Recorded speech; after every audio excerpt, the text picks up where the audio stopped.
నమస్తే. ఈరోజు నేను మీకు ఇక్కడ శాండ్విచ్ తయారు చేసేది చూపిస్తాను.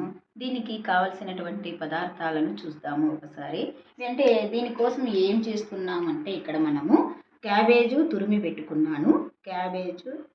క్యారెట్, తర్వాత క్యాప్సికము, ఇది వచ్చేసి చీజు మనకు శాండ్విచ్ కోసము. తర్వాత నేను ఈ శాండ్విచ్ తయారు చేసుకోవడానికి బ్రౌన్ బ్రెడ్ను తీసుకుంటున్నాను. అంటే దీంట్లో మనకు ఫైబర్ కంటెంట్ ఎక్కువగా ఉంటుంది. ఇది ఆరోగ్యానికి మంచిది కాబట్టి దీన్ని వాడుతున్నాను. అదేవిధంగా తర్వాత ఈ కర్రీ కోసము నేను తీసుకున్నటువంటి పదార్థాలు చూడండి ఒకసారి. పసుపు, ఉప్పు, కారము, తర్వాత మిరియాల పొడి. ఇంతకంటే ఎక్కువ పదార్థాలు మనకు అవసరము లేదు. సో వీటితో మళ్ళీ ఏం చేస్తున్నాను, మనం బ్రెడ్ శాండ్విచ్ తయారు చేసుకోవడానికి కాస్త నెయ్యి, ఆయిల్ వచ్చేసి ఈ కర్రీ చేసుకోవడానికి ఆయిల్ తీసుకుంటున్నాను. శాండ్విచ్కు నెయ్యి వాడుతున్నాను. సో ఇది దీని యొక్క ఉపయోగం ఏమి అంటే, మనకు చిన్నపిల్లలు వెజిటబుల్స్ మెయిన్గా తినరు. ఇలా శాండ్విచ్లో పెట్టిస్తే ఏం చేస్తారంటే బాగా తింటారనమాట. శాండ్విచ్ కోసము నేను దీంట్లో కాస్త ఆయిల్ వేసాను చూడండి. కాస్త ఆయిల్ వేసాను. ఈ ఆయిల్ వేడెక్కినాక ఇక్కడ మనం పెట్టుకున్నటువంటి ఈ పదార్థాలన్నింటినీ కూడా ఒక్కొక్కటి వేసేయచ్చు.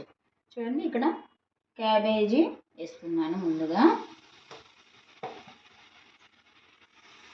ఇవి పూర్తిగా మనము మగ్గాల్సిన అవసరం లేదు, సగము మగ్గితే చాలు. వీటిని మనం పూర్తిగా మగ్గించుకుంటే టేస్ట్ రాదు, సగమే మగ్గించుకోవాలి. ఎందుకంటే మళ్ళీ మనము శాండ్విచ్లో దాంట్లో పెట్టేస్తాం కాబట్టి అక్కడ కూడా కాస్త మగ్గిపోతాయి ఇవి.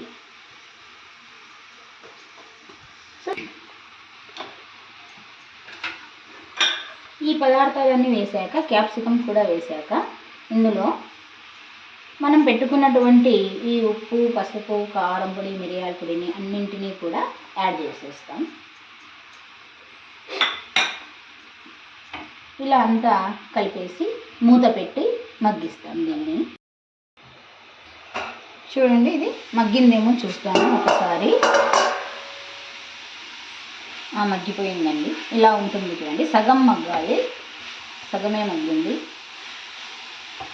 సో దీన్ని దించేసి మనం శాండ్విచ్ తయారు చేసుకోవడానికి నా దగ్గర రోటీ పెనం ఉంది, నేను దాన్నే వాడుతున్నాను.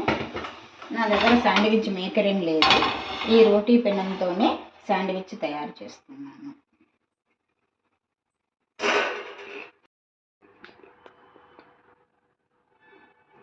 ఇలా మనము రోటీ పెనం పెట్టుకున్నాక ఈ విధంగా బ్రెడ్ పీస్ తీసుకోవాలి ఒకటి.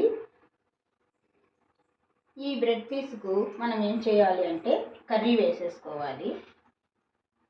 మనం చేసినటువంటి ఈ విధంగా మనము ఒక పీస్ బ్రెడ్ పైన మనం చేసినటువంటి కర్రీని ఈ విధంగా అంతా పెట్టేసుకోవాలి. దీనిపైన చీజ్ ముక్కను ఒకటి పెట్టేయాలి. చీజ్ ముక్క పైన మళ్ళీ ఒక బ్రెడ్ పీస్ పెట్టాలి. ఇప్పుడు ఈ పెనం మీద చూడండి కాస్త నెయ్యిని మనము వేయాలి.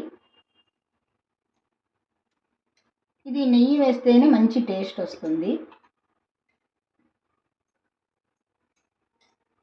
ఈ నెయ్యి పైన మనం ఈ తయారు చేసినటువంటి 2 పీసెస్ మధ్యలో వెజిటబుల్ కర్రీ ఉన్నటువంటి శాండ్విచ్ని పెట్టి దీనిపైన కాస్త మళ్ళీ నెయ్యిని వేయాలి. ఇది కాసేపు మనము ఇదే విధంగా పెనం మీద కాస్త సో ఇప్పుడు చూద్దాము కొంచెము అయ్యిందో లేదో అనేసి. చూడండి, ఈ షేప్ అంటే మనకు కొంచెం కాస్త రెడ్ కలర్లో రావాలి బ్రెడ్ అనేది. ఈ విధంగా కింది వైపు కూడా అదే విధంగా రావాలి.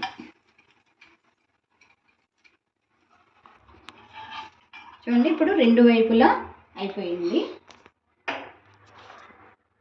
సో ఇలా మనకు వేడివేడిగా శాండ్విచ్ రెడీ అయిపోయింది. అంటే ఈ శాండ్విచ్ తినడం ద్వారా మనకి వెజిటబుల్స్ అన్నీ కూడా అందుతాయి, పోషక పదార్థాలు. మనం ఏ వెజిటబుల్స్ అయినా ఇందులో యాడ్ చేయవచ్చు. సో మనకు పిల్లలు కూడా చాలా చక్కగా ఈ శాండ్విచ్ను ఆరగిస్తారనమాట.